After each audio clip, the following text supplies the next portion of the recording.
ભગવાનની 3 પ્રકારની માયા છે। પહેલી માયા સ્વજન મોહિની માયા। આ સ્વજન મોહિની માયામાં આપણે બધાય ભગવાનની ભક્તિ કરીએ। સ્વજન મોહિની માયાને કારણે આપણે બધાય ભગવાનના ભક્તો બનીએ। ભગવાનની બીજી માયા છે વિમુખ જન મોહિની માયા। જેને ભગવાન વિમુખ જન મોહિની માયા લગાડે એ બધા નાસ્તિક બને। એ ભગવાનમાં માને નહીં, ભગવાનથી દૂર રહે, આવી કથાઓમાં આવે નહીં, મંદિરોમાં જાય નહીં, ભગવાનનું નામ ન લે, પૂજા પાઠ કંઈ ન કરે। એ પણ એક પ્રકારની ભગવાનની જ માયા છે। ભગવાન ધારે તો જ તમે ભગવાનનું નામ લઈ શકો। ભગવાન ધારે તો જ તમે આંગણામાં આ કથામાં આવી અને બેસી શકો। ભગવાન ધારે તો જ તમે મંદિરમાં જઈ શકો।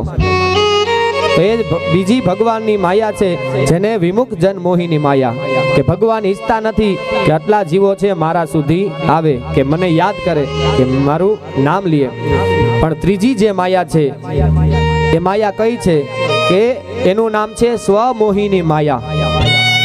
એ આખા જગતમાં એક જ માયા છે અને એ છે રાધાજી, કે એ માયામાં સ્વયં ભગવાન પણ ફસાઈ ગયા। ભગવાન કોઈ માયામાં ફસાતા નથી, પણ રાધાજીની એ સ્વમોહિની માયામાં ભગવાન પણ આજે ફસાઈ જાય છે। સંકેત